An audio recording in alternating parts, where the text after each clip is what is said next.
Hello everyone, I welcome you all in Gangotri Group of Schools. I am Vishal Tyagi, Faculty of Mathematics.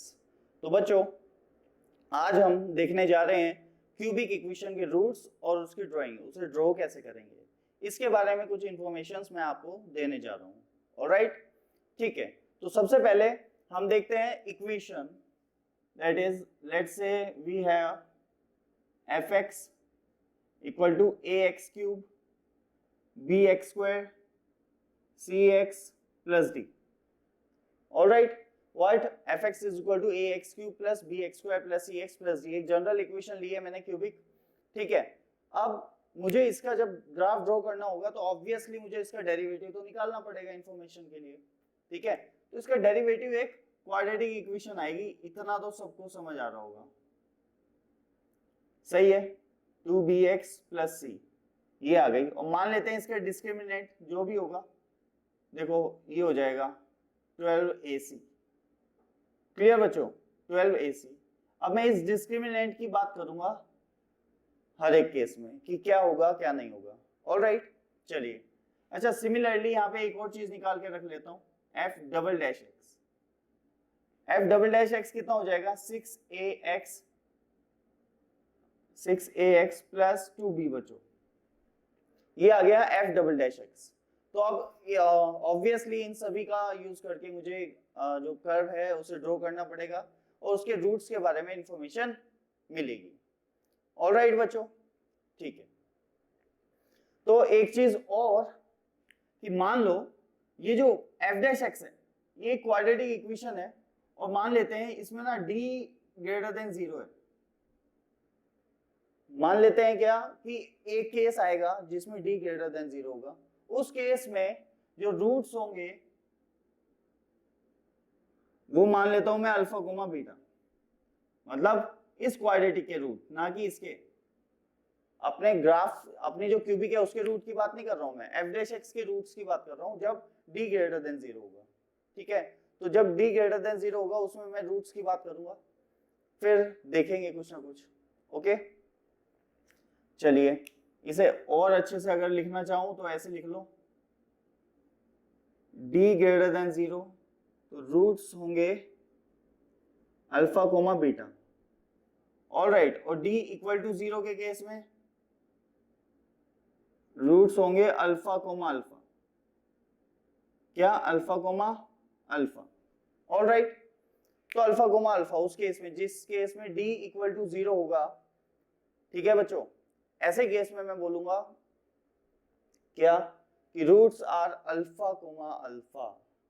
Alright, अगर कहीं पे d 0 हो सकता है तो. क्लियर है.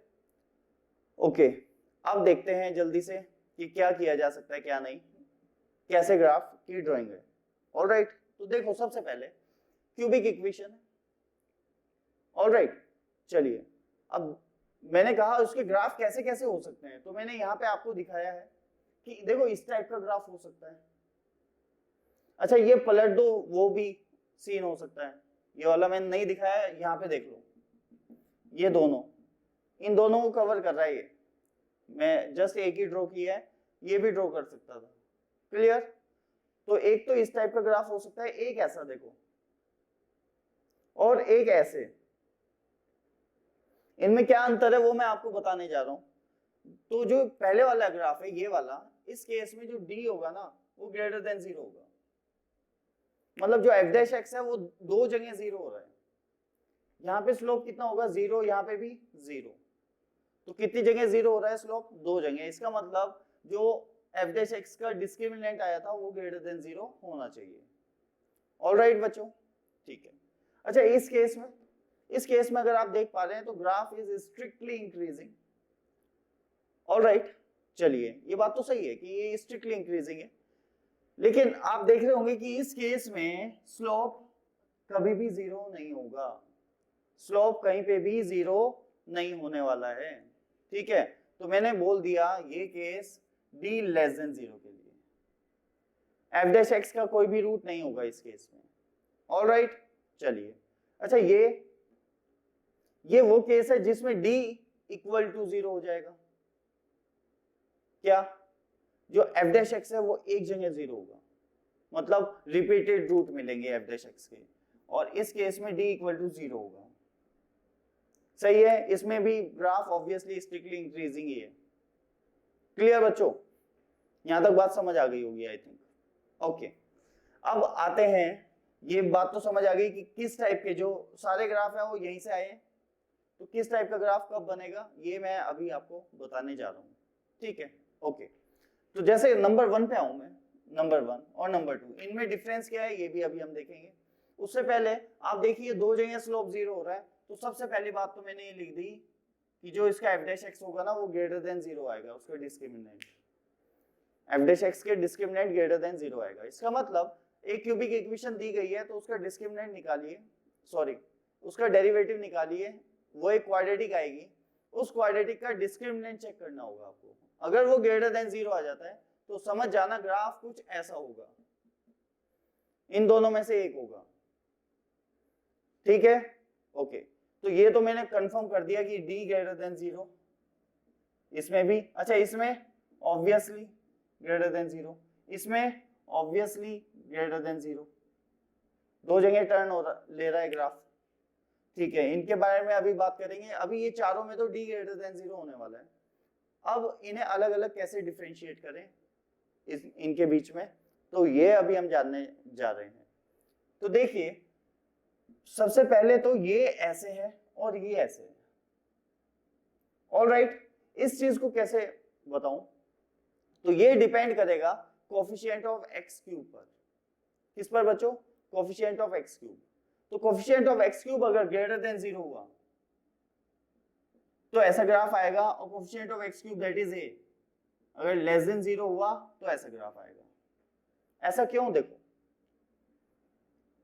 यहां पे थोड़ा सा दिखा रहा हूं, कोशिश करना समझने की, कि देखो जैसे अगर मैं इस पे लिमिट लगा दूं, limit x is tending to minus infinity, और फिर इक्वेशन लिख दूं, cubic equation a x cube b x square c x plus d. Alright बच्चों, a x cube plus b x square plus c x plus d, ये मैंने cubic equation लिख दी यहाँ पे। अब मैं क्या कह रहा हूं, x is tending to what? Minus infinity. सही बात है, एक्स क्या है? माइनस इंफिनिटी को टेंड कर रहा है।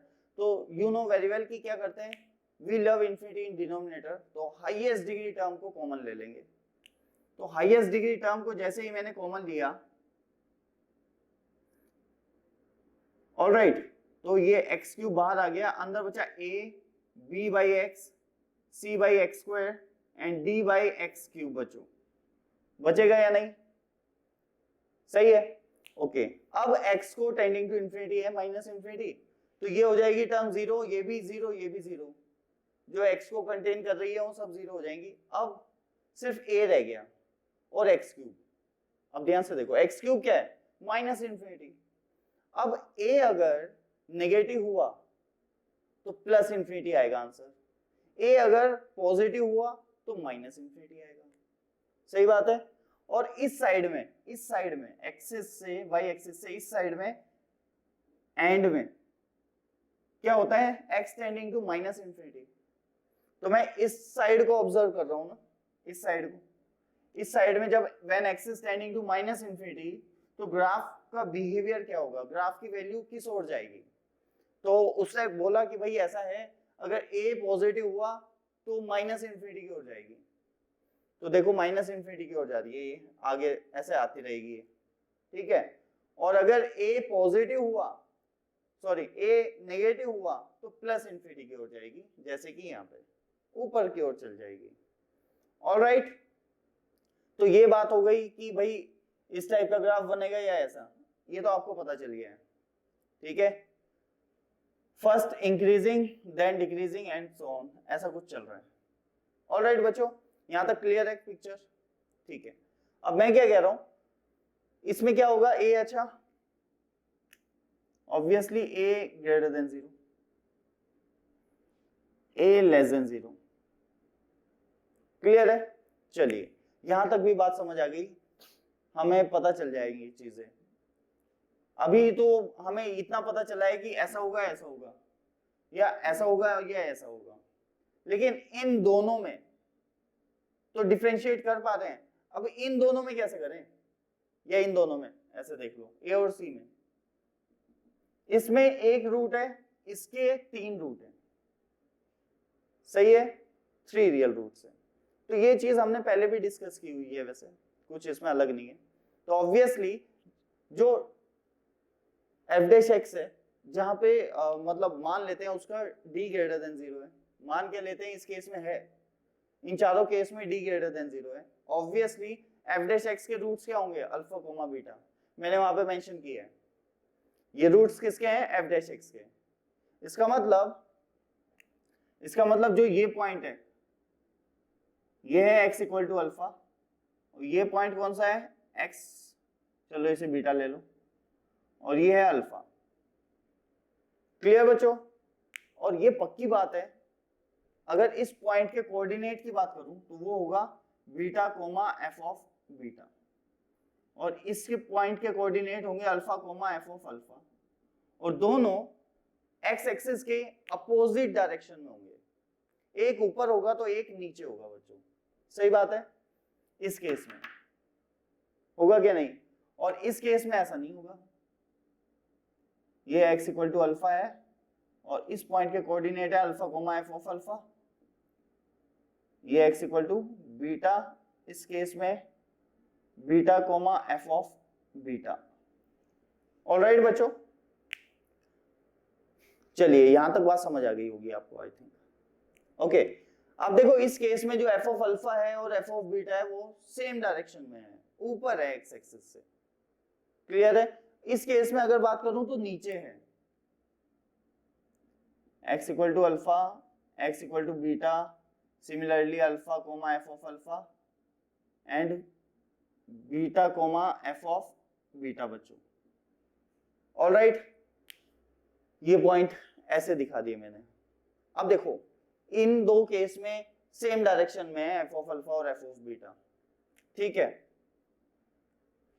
और इसमें अपोजिट है, ये कौन है, x इक्वल टू अल्फा, ये x equal to beta, similarly alpha comma f of alpha and beta comma f of beta. Alright, इन चारों केस में अंतर आपको दिखना शुरू हुआ होगा अभी, आई थिंक। तो इन दोनों में देखो जिसमें रियल रूट्स हैं, इन दोनों में जिनमें रियल रूट है उसमें F of alpha into F of beta जो होगा वो लेस देन 0, सॉरी हाँ बिल्कुल लेस देन 0 होगा क्या नहीं, F of alpha functional value ध्यान रखें, F of alpha into F of beta का जो प्रोडक्ट होगा वो ऑब्वियसली इन दोनों केस में नेगेटिव होगा। तो जब भी रियल रूट आएंगे तो F of alpha into F of beta less than 0 होना चाहिए, ये कंडीशन है। क्लियर? अल्फा और बीटा पता ही है तुम्हें किसके रूट है, एफ डैश एक्स के, तो एफ डैश एक्स के रूट निकालना, ठीक है। तुमने देखा d ग्रेटर देन 0 आ रहा है, इसका मतलब तुम्हें इतना तो कंफर्म हो गया कि 2 बार टर्न लेने वाला है। अब इन चारों में से कोई एक ग्राफ होगा। अब मैंने क्या किया, जो उसके रूट्स आए हैं अल्फा एंड बीटा वो मैंने फंक्शन में पुट करके देखे, मतलब क्यूबिक इक्वेशन जो थी उसमें पुट करके देखे, और जो वैल्यूज आई है उनका दोनों का प्रोडक्ट लेके देखा। अगर वो लेस देन 0 आ रहा है प्रोडक्ट, तो आप बोलेंगे कि यस इसके रियल रूट्स हैं, तीनों के तीनों इसके रियल रूट्स हैं। ऑलराइट, तो मैंने यहाँ पे बता दिया आपको कि इन this case F of alpha into F of beta will be less than 0 for both, दोनों के लिए F of alpha into F of beta बच्चों क्या हो जाएगा, लेस देन 0। ऑलराइट, चलिए ये इन दोनों के लिए था। अब इन दोनों की बात कर लेते हैं, इन दोनों में ही सेम डायरेक्शन में है, इसका मतलब इन दोनों का जब प्रोडक्ट लिया जाएगा वो हमेशा ग्रेटर देन 0 आएगा, क्योंकि इस केस में दोनों पॉजिटिव हैं तो प्रोडक्ट इज पॉजिटिव, इस केस में दोनों नेगेटिव हैं but still product is positive. Clear? तो मैंने लिख दिया इन दोनों केस के लिए F of alpha into F of beta is greater than 0 for both, ठीक है, इन दोनों केस में। ओके, समझ आ गया बात? तो पहले तो मैंने आपको ऐसे बताया कि भाई इसमें से कैसे पहचानोगे आपस में, इन दोनों को आपस में कैसे पहचानोगे और इन दोनों को आपस में कैसे पहचानोगे।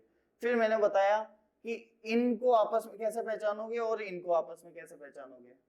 तो कंप्लीटली अगर इतना आपने कर लिया तो आपके पास एक परफेक्ट ग्राफ आ जाएगा। ठीक है, ये तब की बात है जब हम रूट ना निकाल पा रहे हो क्यूबिक के। अगर क्यूबिक के रूट निकाल पाओ तो फिर तो कोई दिक्कत ही नहीं है। क्यूबिक के रूट कैसे निकालते हैं एक बार और बता देता हूँ, वैसे तो हम स्टार्टिंग से पढ़ते आ रहे हैं। क्यूबिक के रूट निकालने के लिए सबसे पहले एक रूट को गेस करो। ठीक है, एक रूट को गेस करो। अब देखो तुमने क्या किया गेस करने में, f(1) डाला। ठीक है, तुमने क्या किया f(1) डाल के देखा वो 0 नहीं हुआ। ऑलराइट, फिर तुमने क्या किया, सीधा तुम्हारे दिमाग में पता नहीं क्या आया कि f(3) देखते हैं। तो तुमने देखा f(3) वो भी 0 नहीं हुआ, 2 को छोड़ दिया तुमने अभी। ठीक है, लेकिन एक इंटरेस्टिंग सी चीज देखी तुमने कि f(1) जो था वो पॉजिटिव था और f(3) जो था वो नेगेटिव था। f(1) एंड f(3) दोनों अपोजिट साइन के थे। इसका मतलब जहां पे f(1) निकाला है आपने उसके कोरेस्पोंडिंग वैल्यू ऊपर आ रही है, और जब f(3) निकाला तो x = 3 के कोरेस्पोंडिंग वैल्यू x एक्सिस से नीचे आ रही है। तो ऑब्वियसली उसके बीच में एटलीस्ट एक रूट होगा। ये हमने पढ़ा है थ्योरम ऑफ कॉन्टिन्यूटी। सही है, तो वहां पे ये चीज आपको बताई गई है। तो इससे हमें पता चल जाता है 1 डाला 3 डाला तो आपने देखा कि यार पॉजिटिव से नेगेटिव चेंज हो रहा है, इसका मतलब इसके बीच में है तो होगा ही होगा। अब इसके बीच में 2 आता है, 2 पे चेक कर लिया तो हो सकता है कि हो जाए 2 पे, और ऐसा भी हो सकता है ना हो। तो फिर अब प्रॉब्लम वाली बात है, अब 2 नहीं है और 1 से 3 के बीच में है। तो आपने जब 2 निकाला तो तुमने देखा कि 2 पॉजिटिव आया। f(1) कैसा था, पॉजिटिव, f(2) भी पॉजिटिव आ गया।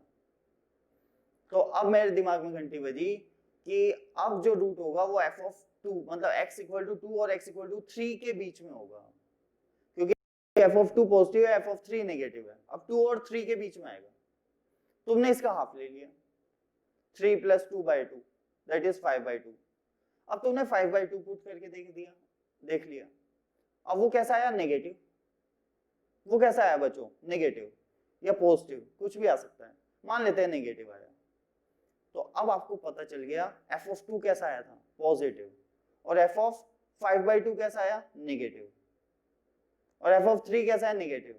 तो f(5/2) और f(3) के बीच में तो रूट नहीं होंगे, तो कहां होंगे, f(2) और f(5/2) के बीच में। तो ऐसे हम और भी ज्यादा इसी काम को बार बार कर सकते हैं कि अब एवरेज लिया 2 और 5/2 का, ठीक है, 2 + 5/2/2। अब ये वैल्यू पुट करके देखी, फिर देखा साइन, फिर साइन से पता चला। तो ऐसे करके ना बहुत ज्यादा माइन्यूट, बहुत ज्यादा क्लोज आ सकते हैं रूट के। इसे बोलते हैं न्यूटन्स रैप्सन मेथड। ठीक है, ये हमारे कोर्स में नहीं है, तो इसे जस्ट मैं ये कह रहा हूँ कि पता हो थोड़ा सा ज्यादा बेटर है। क्लियर? तो मैंने इन्फॉर्मेशन, अगर रूट की इन्फॉर्मेशन निकालनी है तो आप इस मेथड का यूज कर सकते हो थोड़ा सा, जब रूट्स इंटीजर ना हो। और अगर कोई रूट इंटीजर हो, आप इजीली उसे गैस कर पा रहे हैं। गैस करने के लिए कौन कौन सी वैल्यू पुट करनी चाहिए, 0 वो तो अलग ही दिख जाता है, 1 2 3 -1 -2 -3 मोस्ट प्रोबेबली इसमें से ही मिल जाएगा। अगर नहीं मिलता तो फिर ये दिक्कत वाली बात है आपके लिए। ठीक है, तब हम रूट निकाल पाना थोड़ा सा मुश्किल हो जाएगा, और कोई इसका तरीका नहीं है। वैसे है, अगर सही बताऊं तो कार्डन्स मेथड से भी निकलते हैं रूट्स, लेकिन वो भी एक टफ काम है, उसे भी हम यहाँ पे यूज नहीं करेंगे, हमारे कोर्स में नहीं है। क्लियर? तो जितना है उतना मैंने आपको बता दिया है। ऑलराइट, तो रूट्स के बारे में तो इंफॉर्मेशन ऐसे निकालनी बढ़िया है। अधिकतर रूट की वैल्यू निकालनी ज्यादा मैटर नहीं करती है, ये बताना मैटर करता है कि इसके रूट्स कैसे होंगे, नेचर ऑफ रूट कहते हैं जिसे। ठीक है, तो नेचर ऑफ रूट आप इस जरिए बता सकते हो, कैलकुलस के यूज करके बता सकते हो। ऑलराइट, तो ये बात हो गई चारों की। अब देखो ये, आप अगर यहाँ पे देख पा रहे हैं तो यहाँ पे स्लोप कहीं पे भी 0 नहीं हो रहा है। लेकिन एक बात तो तुम्हें पता है, मैंने लिखवाई है, शायद नहीं लिखवाई अभी, आई थिंक मैं अभी बता दूंगा। ठीक है, तो ध्यान से देखने की जरूरत है। जो इन्फ्लेक्शन पॉइंट होता है वो क्या होता है, इन्फ्लेक्शन पॉइंट ऐसा पॉइंट होता है जहां पर कर्व अपनी कॉन्केविटी चेंज करता है, या जहां पे F double dash x, in case of cubic अगर बात करूं तो एफ डबल डैश एक्स जहां पे जीरो हो जाए, या एफ डबल डैश एक्स जहां पे अपना साइन चेंज करे, ठीक है। और पॉलिनोमियल्स के लिए भी बात तो यही है, लेकिन कई बार ऐसा होता है कि nth डेरिवेटिव टेस्ट का यूज करना पड़ता है हमें, लेकिन फिलहाल जो बात चल रही है उस हिसाब से बता रहा हूं कि एफ डबल डैश एक्स जहां पर अपना साइन चेंज करे, ठीक है, उस पॉइंट को बोलते हैं इन्फ्लेक्शन पॉइंट।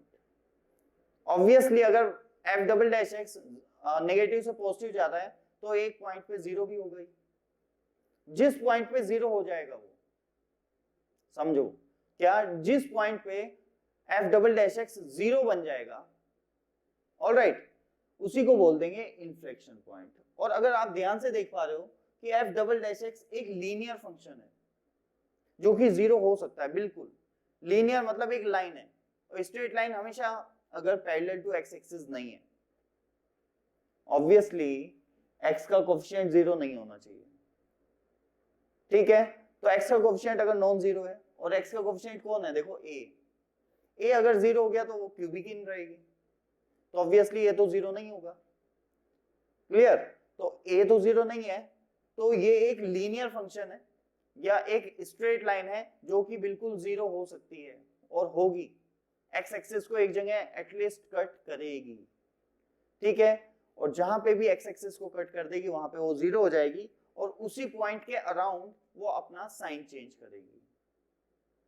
तो कंक्लूजन इज कि भाई जहां F double dash x zero हो जाता है, क्या, जहां F double dash x zero हो जाता है वहां पे इन्फ्लेक्शन पॉइंट आ जाता है, लेकिन एफ डबल डैश एक्स का उस पॉइंट पे साइन चेंज करना भी मैटर करता है, वो भी जरूरी है। तो क्यूबिक के केस में वो लीनियर फंक्शन है, वो नीचे से आएगा ऊपर जाएगा, या ऊपर से आएगा तो नीचे जाएगी लाइन, और एक पॉइंट पे एक्स एक्सिस को कट करेगी, जहां पे भी एक्स एक्सिस को कट करेगी वहां पे एफ डबल डैश एक्स अपना साइन भी चेंज करेगा। इसका मतलब एक इन्फ्लेक्शन पॉइंट आना ही आना है।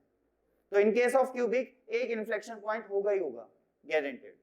अच्छा, अब मिसकंसेप्शंस क्या है कि इन्फ्लेक्शन पॉइंट पे एफ डैश एक्स जीरो होता है, ऐसा बिल्कुल भी नहीं है। इन्फ्लेक्शन पॉइंट पे एफ डैश एक्स जीरो हो सकता है, लेकिन ऐसा नेसेसरी नहीं है कि एफ डैश एक्स जीरो होगा उस पॉइंट पे, ठीक है। F double dash x zero होगा ये पक्का है, ठीक। तो देखो वो भी मैंने अलग अलग ग्राफ में दिखाया है, यहाँ पे देखो इस केस में इन्फ्लेक्शन पॉइंट जहां पे कॉन्केविटी चेंज हो रही है, ये है कॉन्केव अपवर्ड्स, ये है कॉन्केव डाउनवर्ड्स, तो ऑब्वियसली बीच में एक पॉइंट आया होगा जहां पर कॉन्केविटी चेंज होगी। इट डजंट मीन वहां पे अगर मैं टेंजेंट खींचूं तो वो पैरेलल टू एक्स एक्सिस आए, इसका मतलब ये नहीं है। मान लेते हैं ये वो पॉइंट है, इस पे अगर मैं टेंजेंट खींचूंगा तो ऑब्वियसली ऐसी आएगी, ये हम टेंजेंट एंड नॉर्मल में भी जान चुके हैं, लेकिन जो कि एक्स एक्सिस के पैरेलल नहीं है बच्चों, बिल्कुल भी नहीं है।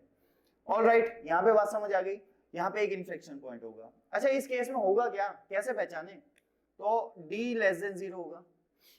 अब ये मत कहना d less than zero, d less than zero मतलब होता है अनरियल रूट, और इसका तो एक रूट आ रहा है या नहीं, तो ये कैसे, तो इसके रूट की बात थोड़ा ही कर रहा हूं मैं, f डैश x के रूट की बात कर रहा हूं मैं, तो f डैश x का है वो डिस्क्रिमिनेंट, तो d लेस देन जीरो मतलब स्लोप कहीं पे भी जीरो नहीं हो रहा है, बिल्कुल, या तो ग्राफ ऑलवेज इंक्रीजिंग होगा या ग्राफ ऑलवेज डिक्रीजिंग होगा। तो ऑब्वियसली इस केस में भी d क्या होगा बच्चों, लेस देन जीरो, ये इंक्रीजिंग वाला केस है, ये डिक्रीजिंग, और इस केस में a कैसा होगा, लेस देन जीरो, और a ग्रेटर देन जीरो, ये इससे पता चलेगा कि इंक्रीजिंग डिक्रीजिंग, ऐसे भी देख सकते हो, ठीक है। या f डैश x से देखो कि f डैश x जो है वो हमेशा पॉजिटिव है या हमेशा नेगेटिव है, उससे भी पता चल जाएगा आपको। क्लियर बच्चों, तो यहां तक ये बात कंफर्म हो गई इस केस के लिए। इन दोनों केस में क्या होगा, d लेस देन जीरो होने पे एकदम से आपके दिमाग में बात आ जाएगी कि ग्राफ कुछ ऐसा होगा। अच्छा, अब इस केस में ये देखो, ये जो इसको अगर मैं सॉल्व करूं इक्वल टू जीरो पुट करके, तो x आएगा माइनस बी बाई थ्री ए, कितना आ रहा है, माइनस बी बाई थ्री ए, ठीक है। तो इस केस में और इन केस में क्या अंतर है वो मैं दिखा रहा हूं कि f dash minus B by 3a is not equal to 0। जो इन्फ्लेक्शन पॉइंट है उस पे जो टेंजेंट खींचूं अगर मैं, तो उसका slope is not equal to 0। Alright, inflection point कौन है? x equal to minus B by 3a। अगर मैं उसे f डैश x में पुट करूं, ठीक है, तो वो नॉन जीरो है। क्या है? Non zero. ठीक है, ओके, नो प्रॉब्लम। बात समझ आई क्या? क्लियर है मेरी बात? ठीक, ओके। अब देखिए, अब ये वाला केस आ गया। इस केस में ऑब्वियसली d क्या होगा? लेस देन 0, a क्या होगा? ग्रेटर देन 0, एंड जो f dash minus B by 3a है वो इस केस में 0 है। ये वो वाला केस है जब slope eight inflection point is 0। Clear बच्चों? अच्छा, अब ये कौन सा केस है? ये कौन सा केस है? देखो, इस केस में d लेस देन 0 होगा and equal to 0। d less than and equal to 0, एक पॉइंट आएगा। अच्छा, इसमें भी इक्वल टू 0, स्लोप 0 हो रहा है ना, तो d less than and equal to 0 है। इस केस में भी d लेस देन और इक्वल टू 0 है। एंड इंटरेस्टिंग थिंग इज कि जो f dash minus B by 3a आ रहा है इन्फ्लेक्शन पॉइंट, वो x एक्सिस पे आ रहा है ना, और स्लोप तो 0 है। तो f dash minus B by 3a तो दोनों में 0 है। तो इसमें और इसमें क्या अंतर है? इसमें एक चीज और ऐड होगी कि f डैश नहीं, माइनस बी बाई 3a वो भी 0 होगा। तो x equal to minus B by 3a जो है वो fx, f डैश x और f डबल डैश x तीनों का रूट होगा इन दिस केस। और इस केस में बोलते हैं 3 रिपीटेड रूट्स।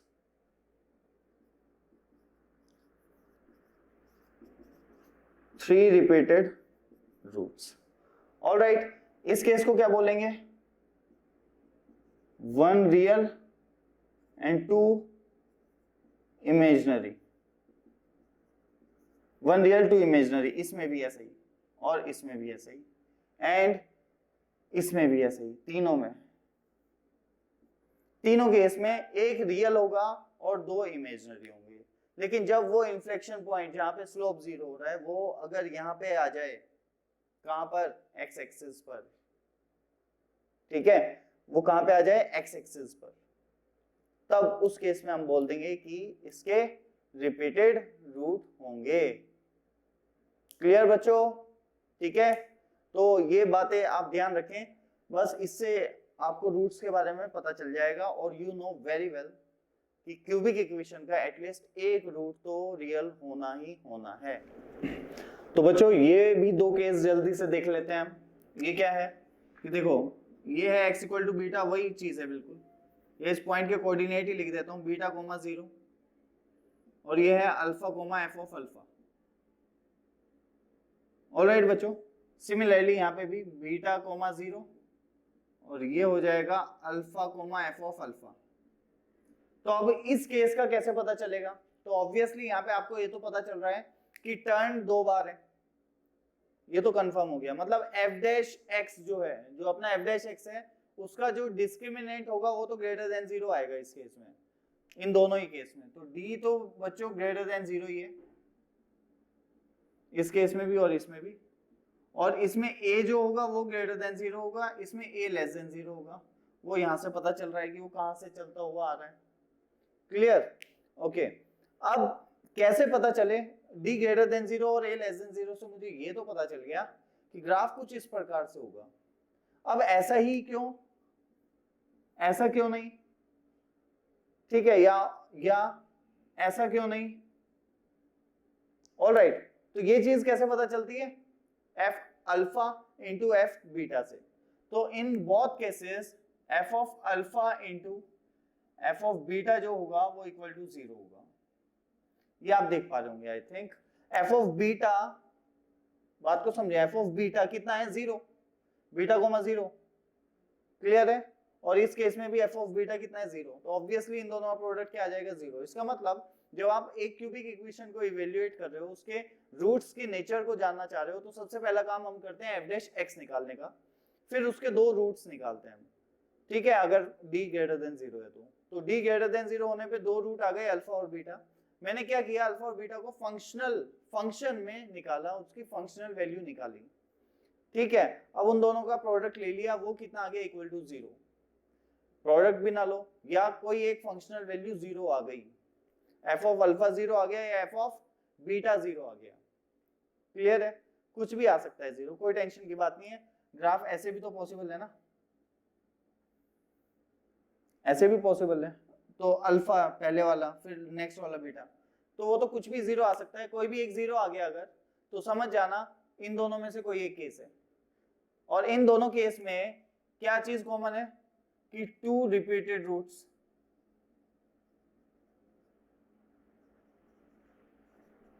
एंड 1 डिस्टिंक्ट, या 1 डिफरेंट कह दो, चलो 1 डिफरेंट।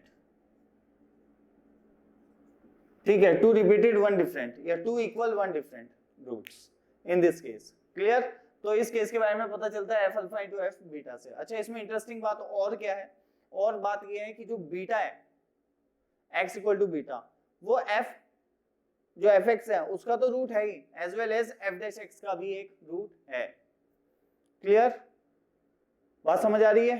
दोबारा से बता रहा हूं कि भाई जो जो x इक्वल टू बीटा है वो fx का तो रूट है ही, साथ ही साथ वो f डैश x का भी रूट है।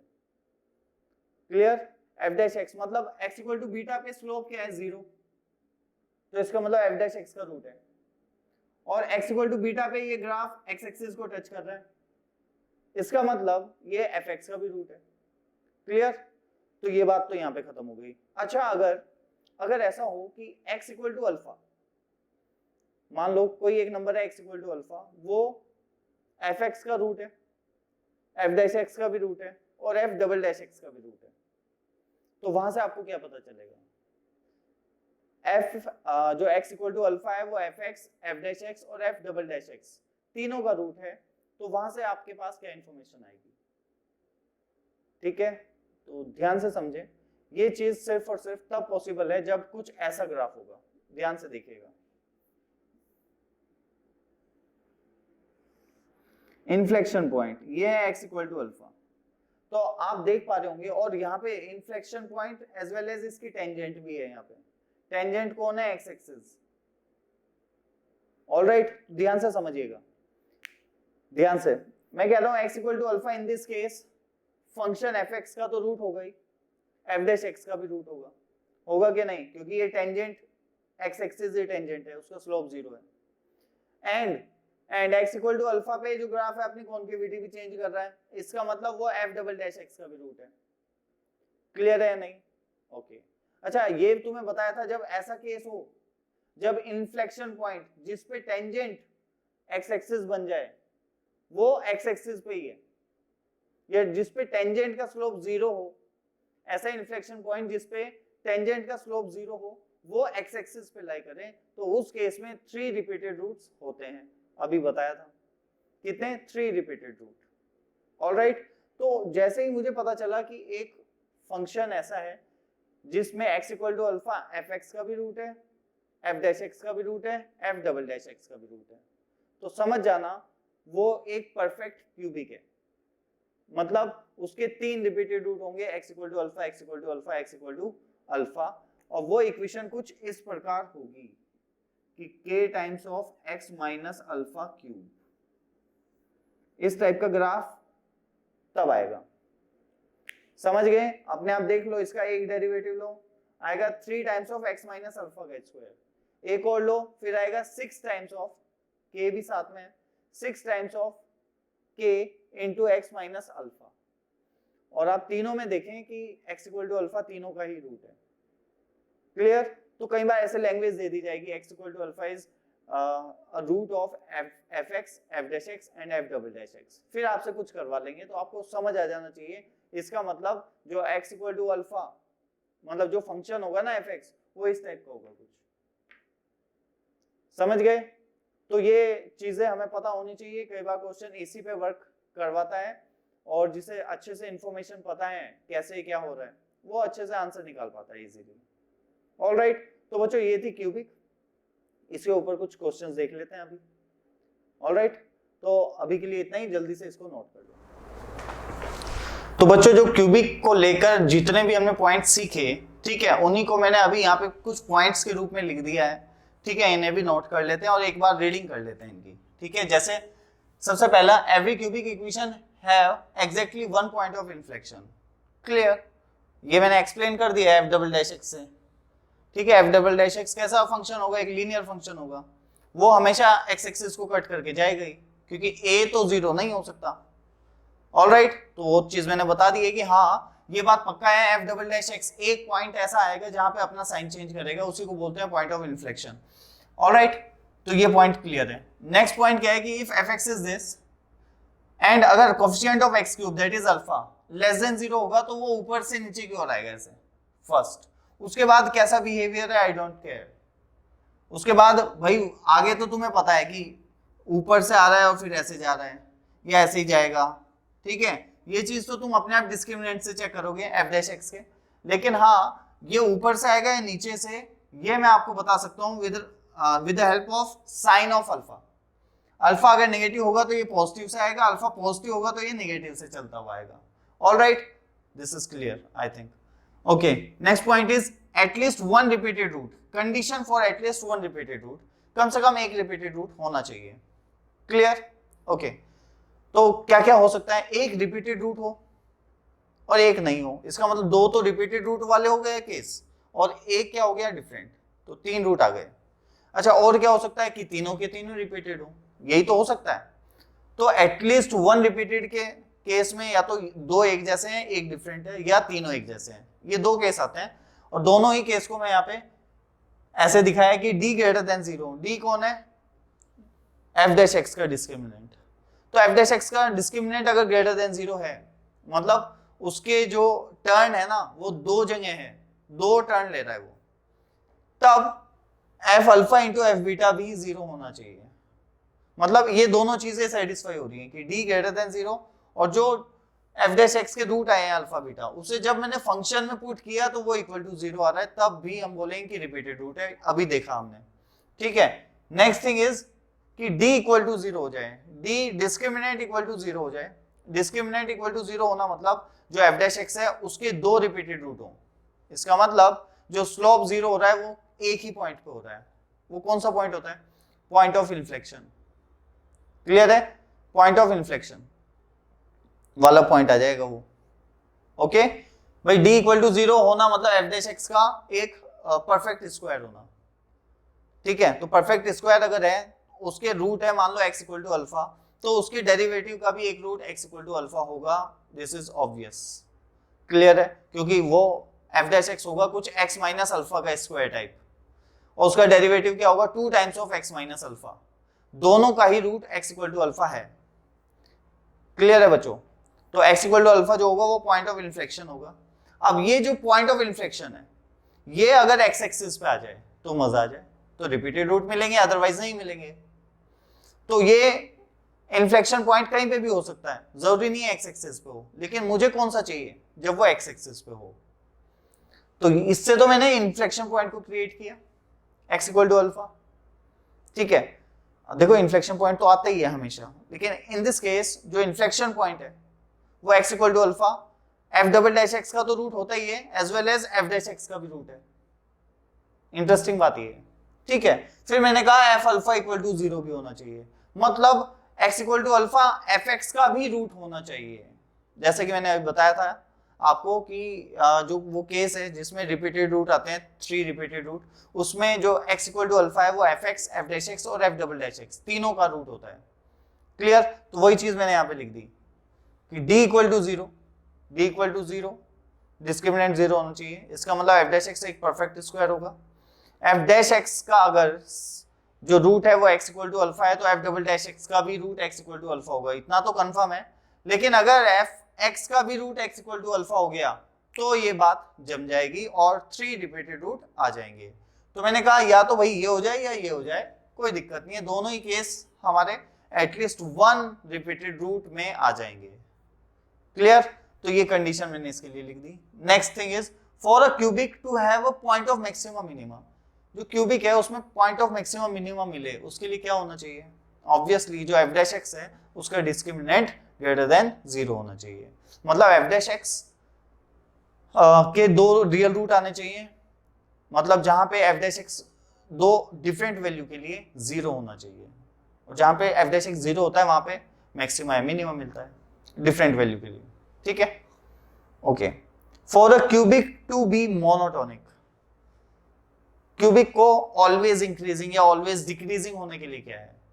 ऑलवेज इंक्रीजिंग ऑलवेज डिक्रीजिंग होने के लिए उसमें पॉइंट ऑफ मैक्सिमा मिनिमा नहीं आने चाहिए, और वो कब नहीं आएंगे? जब डिस्क्रिमिनेंट या तो लेस देन 0 होगा या इक्वल टू 0 होगा, क्योंकि जब डिस्क्रिमिनेंट इक्वल टू 0 होता है तब भी पॉइंट ऑफ मैक्सिमा मिनिमा नहीं आते हैं, क्योंकि एफ डैश एक्स, इस बार मैं एफ डैश एक्स की बात कर रहा हूं, क्योंकि मैक्सिमा मिनिमा के लिए एफ डैश एक्स की बात होती है, इन्फ्लेक्शन पॉइंट के लिए एफ डबल डैश एक्स की बात होती है।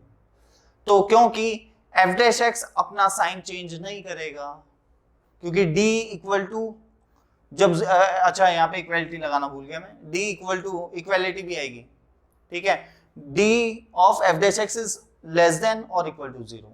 तो लेस देन तो आपको समझ आ ही रहा होगा, अगर discriminant of f dash x is less than 0, इसका मतलब जो एफ डैश एक्स है वो या तो ऑलवेज पॉजिटिव होगा या ऑलवेज नेगेटिव होगा। दैट मीन्स एफ एक्स जो है या तो ऑलवेज इंक्रीजिंग होगा या ऑलवेज डिक्रीजिंग होगा।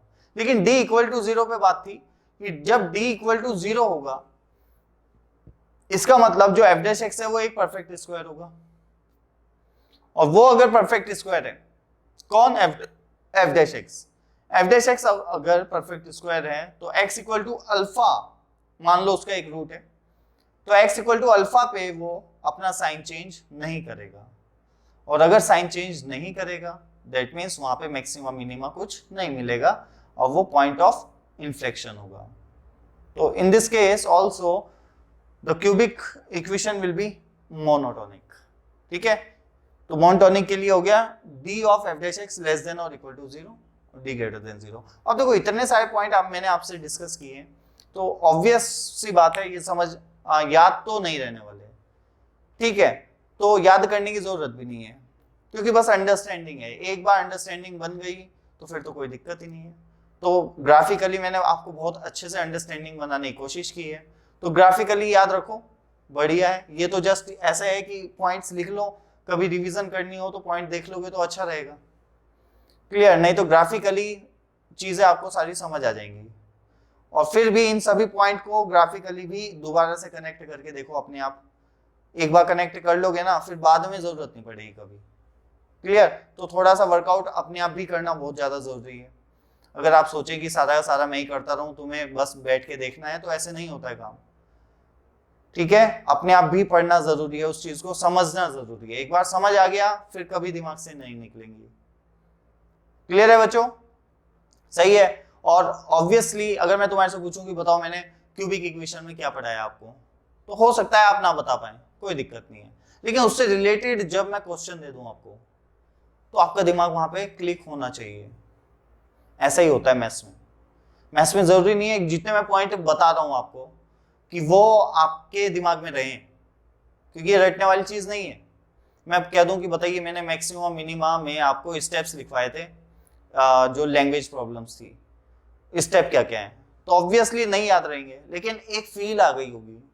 अब तुम्हें पता है भाई स्टेप 1 में हमें क्या करना है, फिर स्टेप 2 में क्या करना है, सब कुछ पता है। पहले वेरिएबल्स को हमें दिखाना है वहाँ पे, फिर वेरिएबल की रेंज हमें दिखानी है कि वेरिएबल की रेंज क्या है, ठीक है, फिर हमें एफ डैश एक्स पे बात करनी है। तो ये सारी चीजें मैंने वहाँ पे तुम्हें बताई हैं। स्टेप्स याद रहे ऐसा जरूरी नहीं है, लेकिन हाँ उसकी जब प्रैक्टिस करोगे तो वो अपने आप दिमाग में बस जाएंगे कि क्या क्या चीजें करनी है, आपको किन चीजों का ध्यान रखना है सख्त तौर पे, किन चीजों के ध्यान ना रखने पर गलती हो सकती है। तो ऑब्वियसली जब क्वेश्चन आएगा तो अपने आप क्लिक होंगी सारी चीजें, अपने आप तुम ध्यान दोगे, अपनी हैबिट में डाल दो सारी चीजें, ठीक है, ठीक है। तो अभी पेपर में इतना ज्यादा टाइम नहीं है, बहुत कम टाइम रह रहा है, ठीक, 3 4 5 महीने ही बचे हैं, और अच्छे से प्रिपरेशन इस टाइम होनी बहुत ज़्यादा ज़रूरी है। तो अच्छे से प्रिपेयर करो, और ये चैप्टर भी जस्ट ख़त्म ही होने वाला है जल्दी ही, ठीक है, इसे नोट करो। इसके बाद 1 2 टॉपिक और हैं, फिर थोड़े से क्वेश्चन डिस्कस कर लेंगे, और ये चैप्टर हो जाएगा खत्म। ऑलराइट बच्चों, then pause the video and note it down fast.